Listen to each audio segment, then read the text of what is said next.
یہ لو میری سنت، یہ لو میرا قرآن، یہ لو میری سنت۔ الحمدللہ وکفا وسلام علی عباده الذین اصطفى، اللہم صل علی سیدنا و مولانا محمد وعلی آل سیدنا و مولانا محمد وبارک وسلم۔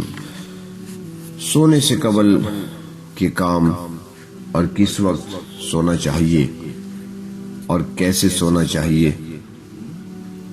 اگر کسی کو غسل کی حاجت ہو، جنابت کی حالت میں ہو، تو اس کو کیا کرنا چاہیے؟ اول تو یہ ہے کہ وہ غسل کر کے پاک صاف ہو کر سوئے، اور اگر نہیں تو کم از کم وضو بنا کر سو جائے، کیونکہ حضرت عبداللہ ابن عباس رضی اللہ تعالی عنہما فرماتے ہیں کہ رات مت گزارو مگر پاکی کے ساتھ، کیونکہ جس حالت میں موت آئے گی اسی حالت میں اٹھائے جاؤ گے۔ تو انسان کو پاک صاف ہو کر ہی سونا چاہیے، غسل کر لینا بہتر ہے، اور اگر بر وقت فوری طور پر غسل نہیں ہو سکتا تو پھر کیا طریقہ اختیار کیا جا سکتا ہے؟ ترمذی شریف اور نسائی شریف میں ہے کہ حضرت عمر فاروق رضی اللہ تعالیٰ عنہ سے روایت ہے کہ انہوں نے جناب نبی کریم صلی اللہ علیہ وسلم سے پوچھا کہ اللہ کے رسول صلی اللہ علیہ وسلم، ہم جنابت کی حالت میں کس طرح سو سکتے ہیں؟ یعنی اگر سونا پڑے اور اس حال میں کہ ہم نے غسل بھی کرنا ہو تو کیسے سوئیں؟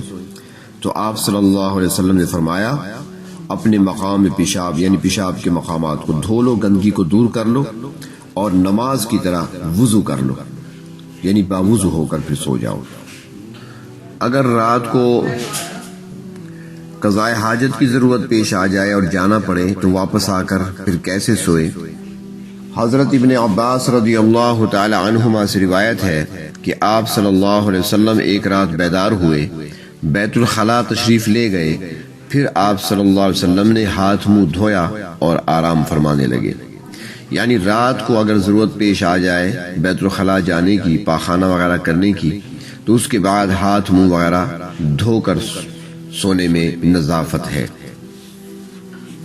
مکان میں تنہا نہیں سونا چاہیے۔ حضرت عبداللہ ابن عمر رضی اللہ تعالی عنہما سے روایت ہے کہ آپ صلی اللہ علیہ وسلم نے گھر میں اکیلے سونے سے منع فرمایا، اور حضرت عمر فاروق رضی اللہ تعالی عنہ سے روایت ہے کہ کوئی تنہا سفر نہ کرے اور نہ کوئی گھر میں اکیلے سوئے۔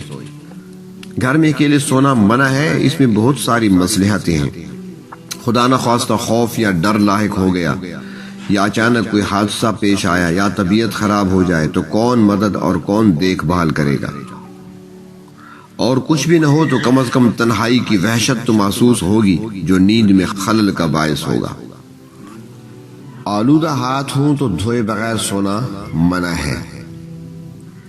حضرت عبداللہ بن عباس رضی اللہ تعالی عنہما نبی اکرم صلی اللہ علیہ وسلم سے روایت کرتے ہیں کہ آپ صلی اللہ علیہ وسلم نے فرمایا، جو چکنائی وغیرہ سے آلودہ ہاتھ ہوں اور وہ سو جائے دھوئے نہیں، اور اسے کوئی تکلیف پہنچ جائے، مثلاً کوئی جانور وغیرہ انگلی پر کاٹ لے، تو فرمایا کہ وہ خود ہی کو ملامت کرے کہ اس کی اپنی حرکت سے ایسا ہوا، یعنی ہاتھ دھو کر سونا چاہیے۔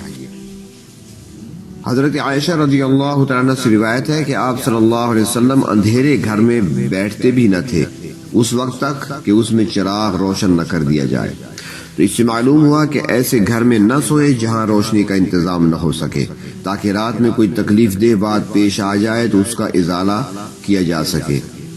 اسی طرح اس گھر میں بھی سونا نہیں چاہیے جہاں کبھی چراغ، بتی اور روشنی نہ جلی ہو، کہ عموماً ایسے ویران مکانوں میں تکلیف دہ چیزوں کا بسیرا ہوتا ہے۔ کھانا کھانے کے بعد متصلاً نماز بہتر ہے۔ طبرانی شریف میں ہے، حضرت عائشہ رضی اللہ تعالی عنہا فرماتی ہیں کہ آپ صلی اللہ علیہ وسلم نے فرمایا، کھانے کو ذکر و نماز کے ذریعے سے ہضم کرو، کھانے کے فوراً بعد نہ سویا کرو، ایسا نہ ہو کہ دل سخت ہو جائے۔ کون سے اوقات ایسے ہیں جن میں سونا خلاف سنت ہے؟ حضرت عائشہ رضی اللہ تعالی عنہ سے روایت ہے کہ جناب نبی کریم صلی اللہ علیہ وسلم نے فرمایا، جو عصر کے بعد سوئے اور اس کی عقل میں فطور آ جائے تو اپنے سوا کسی دوسرے پر ملامت نہ کرے، وہ اپنے اوپر ہی ملامت کرے۔ اور حضرت عثمان رضی اللہ تعالی عنہ سے روایت ہے کہ نبی کریم صلی اللہ علیہ وسلم نے فرمایا کہ صبح تک سونا رزق کو روک دیتا ہے۔ حضرت فاطمہ رضی اللہ تعالیٰ عنہ فرماتی ہیں کہ میں صبح کے وقت سوئی تھی تو آپ صلی اللہ علیہ وسلم ہمارے پاس سے گزرے تو پیر سے حرکت دیتے ہوئے فرمایا، اے بیٹی، اپنے رب کی تقسیم رزق کے وقت تم حاضر رہو، غافلین میں مت ہو جاؤ۔ طلوع فجر سے لے کر طلوع شمس کے درمیان اللہ تعالیٰ لوگوں کو رزق تقسیم کرتے ہیں۔ صبح کی نماز کے بعد طلوع فجر سے لے کر سورج نکلنے تک یعنی کہ اشراق کے وقت تک یہ وقت نہایت ہی قیمتی ہے۔ ذکر و تلاوت کے علاوہ کسی اور مشغلہ میں حتیٰ کہ سونے میں بھی گزارنا بہتر نہیں کہ روزی تقسیم ہونے کے وقت سونا محرومی کی علامت ہے۔ حضرت ابن مسعود رضی اللہ تعالیٰ عنہ سے روایت ہے کہ آپ صلی اللہ علیہ وسلم کے سامنے ایک شخص کا ذکر ہوا جو صبح تک سوتا رہا تھا، تو آپ صلی اللہ علیہ وسلم نے فرمایا، اس کے کان میں شیطان نے پیشاب کر دیا ہے۔ بخاری شریف۔ شیطان کے پیشاب کرنے کا مطلب حافظ ابن حجر رحمۃ اللہ علیہ نے لکھا ہے کہ واقعتاً وہ پیشاب کر دیتا ہے، اور اس سے اس کی ذلت بھی مراد ہے، کیونکہ یہ ایسا برا فعل ہے کہ اس لائق ہے کہ ایسا کیا جائے۔ اور اس کا معنی یہ بھی لکھا ہے کہ شیطان اس کے کان میں باطل اشیاء بھر دیتا ہے جس سے وہ ذکر خداوندی سے غافل رہتا ہے۔ آج کل تو رواج بنتا چلا جا رہا ہے، بلکہ یہ عام ہو گیا ہے کہ پورے کا پورا گھر ہی صبح کے وقت سویا ہوا ملے گا، چاہے جوان ہیں، چاہے بزرگ ہیں، چاہے گھر کے نگران ہیں، چاہے محافظ ہیں، سارے سوئے ہوئے ہیں۔ کوئی نماز کا پابند ہوگا تو اٹھے گا، نماز پڑھے اور پھر سو گیا، تو یہ بڑے خسارے کی بات ہے۔ نماز اور جماعت کا ترک کرنا تو کبیرہ گناہوں میں سے ہے، جس کا آخرت میں شدید وبال تو ہوگا ہی۔ دنیا میں اس دیر گئے تک سونے کی نحوست سے رزق میں تنگی ہوتی ہے۔ تنگی معیشت اور مالی خسارے کا ایک سبب یہ ہے جسے ہم بھول چکے ہیں۔ حالانکہ مسلمان گھرانوں کی شان اور علامت تو یہ ہے کہ صبح کو سب اٹھے ہوئے ذکر و تلاوت میں مشغول ہوں، ان کے گھرانوں سے بھینی بھینی ذکر و تلاوت کی آواز گونج رہی ہو۔